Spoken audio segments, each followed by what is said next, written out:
Hi guys! Taka at gumala ulit tayo. Dito lang yan sa May Tanay, Rizal, Road Trip and Camping Editions. At eto na nga guys, paalis pa lang kami neto dahil ang aming check-in is 2 p.m. Actually guys, ang booking talaga namin is Sunday pero na-adjust ng Friday dahil nga may mga early bookings na din sila. So Friday yun napunta sa aming araw guys and thankful na lang kami and umalis kami ng ligtas at hindi naman maulan. So eto nga guys, nag-stop by muna kami at dahil nga mainit, nag-ice cream muna kami dito sa may Shell store. So, this is along Rizal lang naman guys. And ayan, sa mga gala dyan, alam na alam nyo to sa Rizal guys. At eto na nga guys, medyo malapit na kami sa aming destination. Uy, destination. Uy, may pakaway-kaway pa siya, oh. So, ayan na nga guys. Kung nakita nyo tong video na to guys, so, sa inyo na to para gumala kayo ng Jowa Bells mo. At eto na nga guys, medyo malapit na din kami. So, ayan, same lang pala yung dinaanan namin last time nung nag-Rizal din kami. At baka nga dun ulit kami. Uy, wag naman sana. Or baka same lang talaga ng daan sila. So, kung nadaanan nyo to guys, ayan, mag-ingat kayo dito dahil medyo lubak-lubak.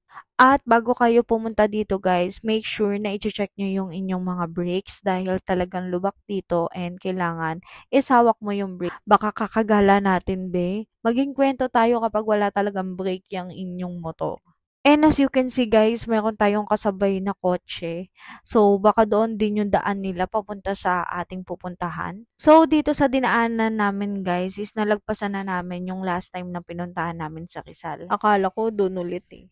Hi, ang sarap gumala hanggat bata pa. So, hanggat bata pa, gumala kayo hanggat gusto nyo. Dahil pag matanda na tayo, ayan, hindi na tayo makakapunta sa mga ganitong sitwasyon. Katulad nito mga dinadaanan natin dito, guys.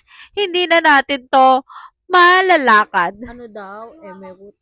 So, ayan nga guys, as you can see, dalawa lang kami ni Love Love dahil nga kailangan namin to every month dahil nag-aalis kami ng stress. Kaso, sumama yung stress. Paano na yan? Hulaan nyo guys, sinasabing dalawa yon. Secret na ba? Parang yung back ride talaga yung stress dito.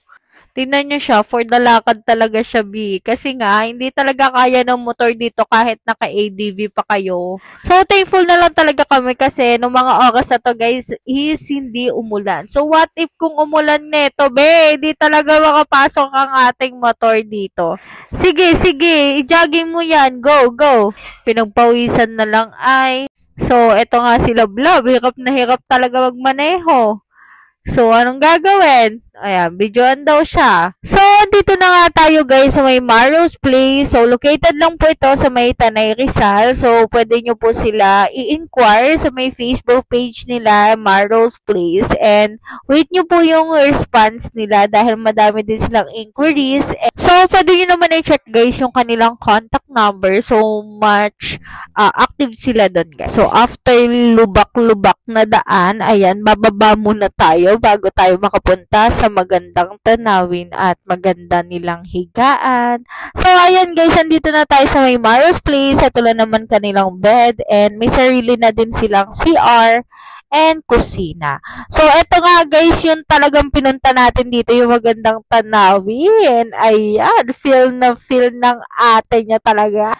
So, ito na nga guys yung kanilang kusina. So, as you can see, super laki din. And, ayan yung mga dala namin mga pagkain. Super konti lang kasi sasaglit lang din naman kami dito. Kinabukasan, isaalis na din kami ng maaga. So, ayan guys, si Love Love yung tagaluto and ako naman yung tagahugas later.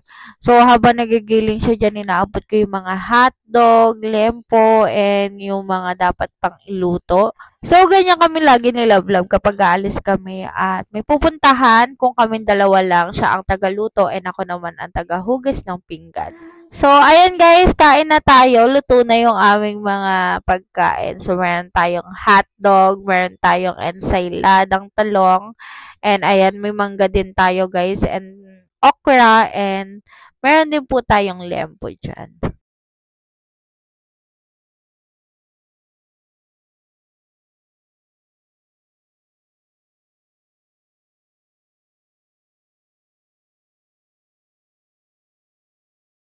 So, ayan guys, kakatapos lang namin kumain and nag-chill na kami dito and relax and deep talking. So, hello guys! Good morning! So, second day na natin dito sa Maro's Place and magliligpit muna ako ng aming mga pinagkainan kagabi. Tapos, ganito yung view mo. Oh, ang sarap talaga gumising sa umaga and maghugas ng pinggan kahit talagang tinatamad ka. Maghuhugas ka talaga ng pinggan. Ang sarap lang talagang gumising kapag ganito yung view. 'Di ba? Lalo na kung minsan lang tayo tumakas sa mga responsibilidad natin sa buhay. So, ang sarap magganito, mag-relax, kahit saglit lang, magkape habang tinitignan yung mga ganitong magandang tanawin. Mapabundok man yan at dagat, talagang mapaparelax ka at masasabi mo dito yung peace of mind mo. So, ito na ba yung tinatawag na adulting life? Pakabilis talaga ng panahon 'no, parang dati lang iniisip lang natin kung anong ulam at may pasok ba sa school. Tapos nag-aantay ka lang ng announcement sa TV kung may pasok ba o wala, tapos matutulog ka ulit with matching umuulan pa. Mapapa-high ka na lang, hindi tulad ngayong adulting natin, mapapa-high nako ka na lang. So ayan nga guys, tara mag-almusal na tayo and ayan luto ni Love with matching sinangag and corned beef with egg. After namin kumain guys, ayan, madali kami nag-aasikaso pauwi dahil nga baka umulan. At sabi nga ng caretaker guys, ayan, bisitahin daw namin itong maganda din nilang place dito din sa Maro's Place guys.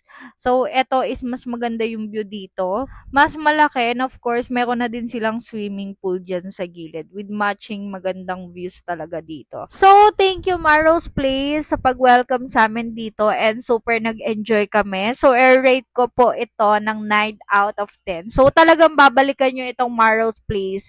So, ayan, thank you so much po for watching guys and don't forget to follow us and ang aming YouTube channel. Don't forget to subscribe. Thank you so much for watching. Babush!